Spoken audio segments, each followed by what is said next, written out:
Welcome to Dodgers Dogs. As part of the Dodgers Daily Network, down on the farm, we are going to start, as we do each and every time, at Single A Rancho Cucamonga. And who you're seeing here is a young man that was drafted a couple of summers ago out of Madison, Tennessee, out of high school. Yes, that is one big dude. As a matter of fact, Mark Watkins, our new co-host, and our representative for Rancho Cucamonga. Mark is going to get credentialed for Rancho and start interviewing some players down there and getting some good video from their games. As a matter of fact, he was at this game. He mentioned just how well built that Jiren Elkins is. He is a big dude. Look at those legs. They're like tree trunks.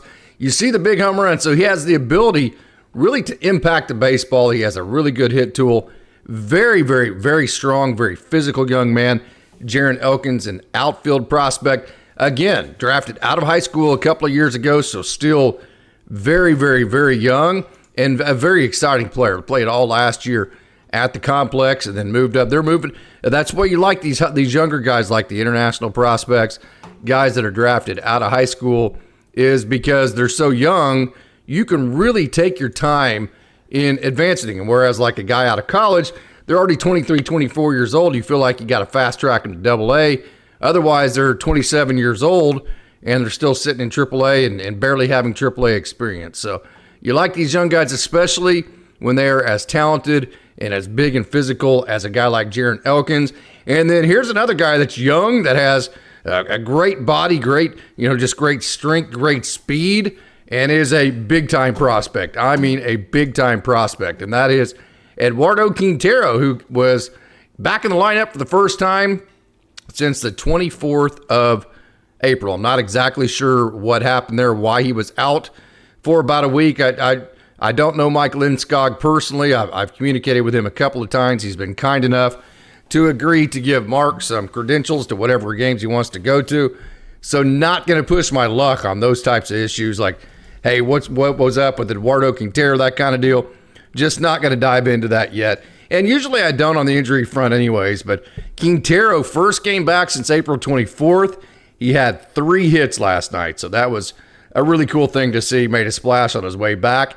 Quintero, he has great speed. We talked about that, but we talked about this the other day with Mike Sirota, who, by the way, I'm not sure Mike Sirota is not my favorite prospect in the system just because I love the way he plays. I just love his game. I love his bat-to-ball skill. I love the way that he uses the middle of the field. I love his speed. I love how he's built his game around all of his best tools. They're just, when I think of Mike Sirota, I just can't think of anything about him that I don't like.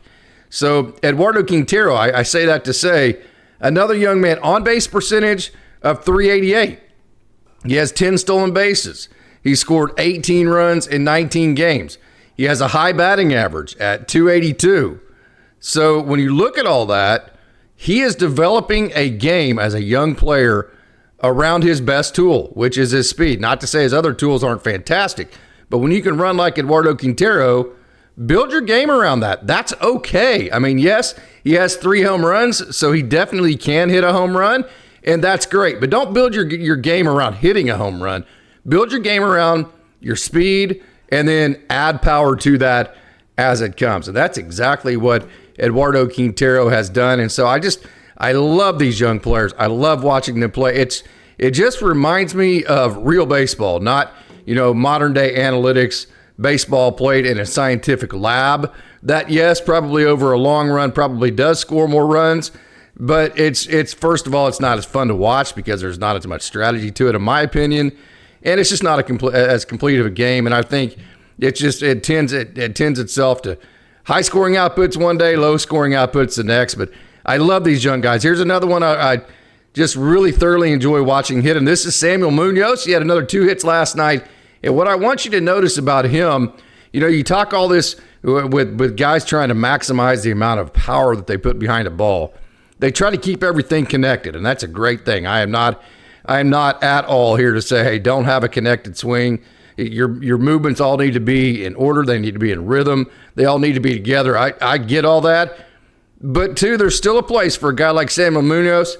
See right there, he's just used, he was pretty connected there, but he's able just to put that head, just get the head still. So watch his head. Just don't move the head. Let the head just be the anchor. Let everything rotate around that, but then let the hands work. So, you know, the hands really, look, guy just lets those hands work. He just uses his hands to take the ball, to take the barrel to the ball. And because of that, he is going to be able to spoil pitchers' pitches. He's going to be able to hit 2 strike counts. He's going to be able to let the ball get deep. He's going to be able to hit a bunch of different types of pitches. And everything's not going to have to go perfect for him to be able to gather base hits, which things rarely do go perfect as a hitter, especially at the professional level. So I love watching Samuel Munoz hit. And I'll tell you another guy that's super exciting is Christian Zazueta. You remember Caleb Ferguson? We saw Fergie the other day with the Pirates. This is the young man that the Dodgers got back in return, Christian Zazueta. And he has, boy, has he been good. 2.46 ERA on the year, 24 strikeouts in 21.2 innings. And the one run he gave up all year, he's given up one run all year, was last night, and it was the 5th pitch of the game. Excuse me, not all year, but in the last, actually, let me read this. He's having a good year, posting an ERA 2.46, 24 Ks, 21.2 innings. And the one run he gave up last night is the only run he's given up in his last 14.1 innings. Gave up a home run on the 5th pitch of the game last night. It was almost immediately 1-0 in favor of the Stockton Ports. And then Christian Zazueta absolutely went into sit your ass down mode and just went to mowing down the Stockton Ports.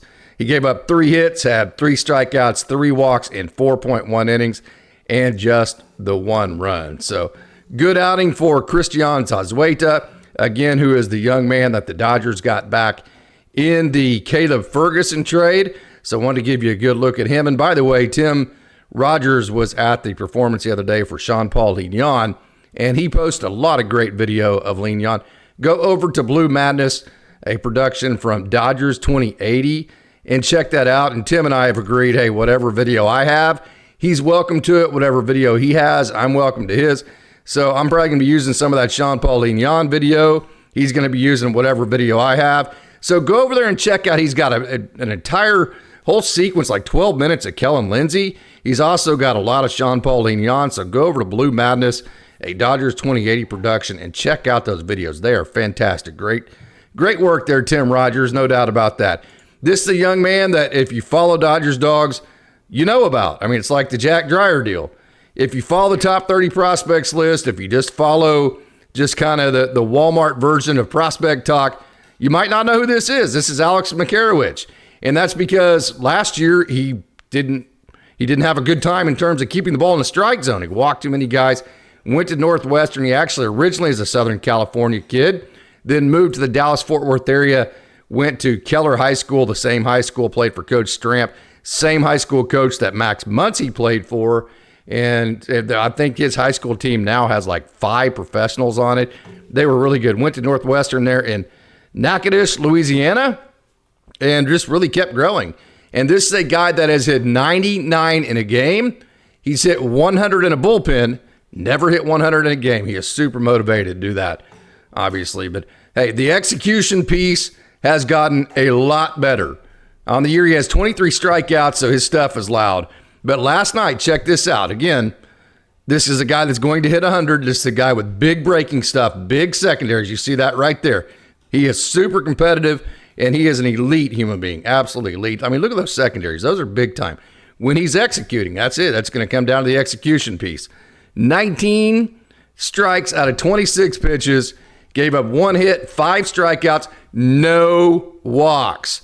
Rolodex, top of the front of the Rolodex type of arsenal. The execution piece is not front of the Rolodex, although it's getting better. But trust me, the stuff is front of the Rolodex type of stuff for Alex McCarowitch. I am not exaggerating there. It's going to come down to how fast can he master the execution piece as far as his progression in the system. He's got plenty of time. So we are going to go ahead and skip over Great Lakes. They had a doubleheader today. They got postponed last night, and we are going to go straight to the Double-A Tulsa Drillers. And it was a really weird, kind of crazy outing last night for Jared Karros. He actually, in the first inning, he gave up like a 68-mile-an-hour blooper over the second baseman's head. Then There was a swinging bunt. You're seeing the rest of his action here. There was a swinging bunt that actually went foul, and the umpire called it fair. I mean, it's clearly foul. So that's how the first two guys got on. Then he got 2 outs in the first inning, and then he got called for a balk, which I've broken it down. I've put still videos on it. I've slowed the video down. I mean, he did nothing different than any other pitch that he did for the rest of the game. So the first run of the game for Jared Karros was just absolute BS. I mean, just a couple of blue pits, a terrible call by the umpire, then a terrible balk call. It is what it is. But you can see, well, you're probably not going to see in this video. I will say this. Jared Karros he's like the Landon Knack type deal. He's 92, 94, 4-pitch strike thrower. He has to execute. And you can see the visible frustration in the start of 2025 in Jared Karros. At least I can. He's not super happy with his execution piece at this time. I would never ask Jared this. This is just me kind of go out in the weeds. But the situation he's in kind of reminds me of like a draft-eligible college baseball player when you know, hey, I've got to have a great year here because if I do, I'm going to get drafted. If I don't, I won't. That's a lot of pressure. And the thing about that pressure is nobody can take it away from you. You know, like game pressure, a coach can take game pressure away from you because they can bunt you, they can put on a take, they can hit and run. There's all sorts of things that a coach can do to take game pressure away from a player, at least in part. But that's a pressure Jared, I'm sure, is feeling. He had such a great year last year, and I would imagine he's having to feel, man, I'm just just kind of a couple of good patches away, especially with all the injuries at the LA level. If I keep pitching like I did last year, I'm going to be in the major leagues like soon. I'm sure he's feeling that press, and that's pressure that he's putting on himself. Again, I would never ask him that. Maybe I will someday, but I think that the start to 2025 has been slow for him. That's kind of where I'm getting to, and I think that's part of it. Yesterday, I thought was a good outing, though. First inning was a bunch of BS for the first run. Then he stretched into the 6th inning and just simply hung a breaking ball and got a home run hit off of him. Those are the only 2 runs that he gave up last night. He spread between that first inning and then he pretty much mowed down the Arkansas Travelers. Anyway, he did spray around 5 more hits in between there, 8 hits total. But just the 2 runs that I mentioned, 2 strikeouts and a couple of walks. So I thought personally it was a good outing for Jared Karros. He had to deal with a lot of adversity early. He's having to deal with a start to this season that hasn't been exactly what he wanted to, that he's wanted it to be, and he's had to grind through that. And I think he did a good job of it yesterday, so that's where I'm going to leave my evaluation of him. And this is Damon Keith. Hey, Tulsa is the team that has like the uber talented outfielders that have big holes in their game. And I say that complimentary from these guys because they are as talented as any outfield you can see right here, as any outfield prospects in the game. That includes Josue De Paula. That includes Zaire Hope. Those two, Josue De Paula and Zaire Hope, in no way, shape, or form have more raw talent than Damon Keith, Jose Ramos, or Chris Newell. They just simply don't. Now, to be honest with you, they're a little bit more refined. They may have a better strike zone, a better eye at the plate. They may have had a better bat-to-ball skills. But if Damon Keith, Jose Ramos, and Chris Newell close their holes, and all 3 of them have the same hole, swing and miss. If like Jose Ramos is like around 25% strikeout rate, I think Damon Keith is lower than that at this point. When they do that, when they consistently put the bat on the ball, they have elite exit velos. Damon Keith's one of the fastest guys in the organization. He has a good arm and he has a world of power. So it's great to see Damon Keith hitting .284, OPS .802, 3 home runs and 15 RBIs. And Chris Newell also had a hit in both games. And we've talked many different times about the great year that Jose Ramos is having. He's having just a fantastic season. So it's great to see the very talented outfielders of AAA Oklahoma City and the great job that they are doing. And that's been a lot of fun. And as we move up to the AAA level, how about this? I'm sure you've already seen it. We are going to talk about it, but it is my boy, Ryan Ward. Old Wardo, if I can get to it here. give me just a second because you're going to want to see this. I've got so many highlights of him this year that, as a matter of fact, I don't think I have the highlights, so I'm just going to pull this up over here, and I'm going to play it from here, and hopefully Freeland will stop at third. Let me actually turn that volume down. Let me actually get to Ryan Ward. This is a little bit clunky. Here we go, Fly right ball here. I'm to going to deep turn left this center. volume down. Here we go. Turn on the William Tell overture. Wardo right there. You see that? It's 3-3 in the bottom of the seventh inning. It's a doubleheader, so there's only 7 innings in the doubleheader. This is the bottom of the last inning. Here goes Wardo. There he goes, right there down the stretch. He comes safe at home plate. Ryan Ward, old Wardo, with a walk-off inside the park home run. I'll tell you what, they say that you see something new just about every day in the game, and I'm not sure that I have ever seen that before. There's James Outman and everybody. And first of all, it's like, don't dogpile his ass because he's so freaking dead tired he can't breathe. Get off of him. And then, two, he's like our best hitter, so, hey, get off of him because we can't afford to lose Ryan Ward, right? So that's kind of, that was a pretty awesome deal. We are back to the video here. I had to get off that video so I could get to our next guy that we're going to talk about here, and a guy that's very popular. But, hey, great job, Ryan Ward. And so now that's going to move us to, as far as we're talking about our AAA guys, to Dalton Rushing. So let's get some Dalton Rushing video up on the board here. Give me just a second, and I will get it up right here. Okay, so Dalton Rushing, you can see him warming up there. Dalton Rushing is off to a great start. 316 OPS, 932. Rushing has hits in 4 games in a row, hits in 5 of his last 6, and he's 9 for his last 20 with 3 doubles. And how about this? I got the video of it. I got to interview Clayton Kershaw. I'd be part of the interview the other night when Dalton Rushing caught Clayton Kershaw.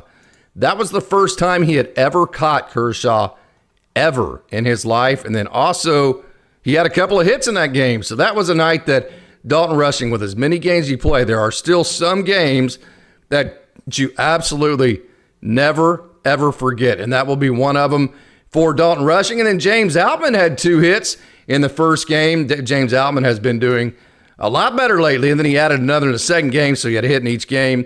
He had 2 in the first game, 1 in the second game. James Outman's average is all the way up to 258. His OPS is 813. Matter of fact, here's actually his 3 hits from yesterday. OPS 813, and Outman has hits in 4 games in a row, and he has 3 multi-hit games in his last 4. So hopefully James Outman can keep up the good work here, and he can keep doing a good job for AAA Oklahoma City, and either make himself marketable for another team that they might want to trade and the Dodgers get a return for him, or B, if somebody like Michael Conforto continues not to hit, and Michael Conforto's hitting, you're getting 125, 130 out of your left field position and still not good defense either, then at that point, if you brought up like we were talking about with D-Mac on a show the other day, at least with James Outman, you'll have, even if you have the same batting average, at least you would have the better defense. So keep your eye out for James Outman. He will get another chance at a major league career. I promise you that. He's way too talented, and he has the ability. So, and he's shown it at the major league level, at least the first time he is up. Alex Freeland also went yard yesterday for Oklahoma City. He had 2 hits total and 3 RBIs. Freeland's hitting 314, OPS 877. And here's the underrated part of his game: 6 stolen bases, WRC plus of 118. So Alex Freeland is absolutely killing it at the AAA Oklahoma City level. He is not on the 40-man. He is Rule 5 eligible, so he will be put on the 40-man after this season, which means, like the Edgardo Henriquez deal, likely he'll be put on the 40-man sometime during this season, because if you're going to have to put him on after the season, you might as well bring him up, especially if you're leading the division, and see what you got. So definitely keep your eye on front of the Rolodex type of guy, Alex Freeland. And hey, you remember this, Noah Davis, who just got optioned back down to AAA Oklahoma City. He threw for Oklahoma City yesterday, and he had a sinker that was 94, 96. He threw a sweeper the most, and then threw a couple of cutters and a 4-seam. So it was good to see Noah Davis up at the AAA level and doing a good job and getting some outs. And so, those quad A guys are very important to this organization. Noah Davis will go back up at some point. So will Matt Sauer. So every time they pitch, I will try to update you on them. And every time that happens, follow the update, because you know that these are guys that the Dodgers are going to call back up. It's not if, it's when. So definitely keep your eye out for them in terms of how they're doing at the AAA level. So the next guy that we're going to turn to is Logan Boyer. Well, he's going to be the last guy we cover today, because Logan Boyer, I've said this many different times, when he's been healthy, he's been absolutely dominant. He loves the high leverage type of moments. He threw up a 0 in the 7th inning yesterday for Oklahoma City in game 1. And that set up, this is the top of the inning, and then the bottom of that inning, because there's Ryan Ward going to make a nice catch. In the bottom of that inning, that man right there, Ryan Ward, hit the walk-off inside the park home run. So Boyer has an ERA of the year of 2.08, and he is, the fastball you're seeing there is 96-97. Cutter has close to 2,500 on the spin. That's average. So his stuff is loud. Logan Boyer's stuff is absolutely loud. And again, when he is healthy, he's always been really, really good. So that's going to do it. I want to thank you so much for tuning in to Dodgers Daily Down on the Farm. You Dodgers dogs are absolutely the best. It is the best community in all of baseball. So thank you so much for tuning in, and thank you so much for everything you do for Dodgers Daily. I'm Casey Porter, and as always, it's a great day to be a Dodger.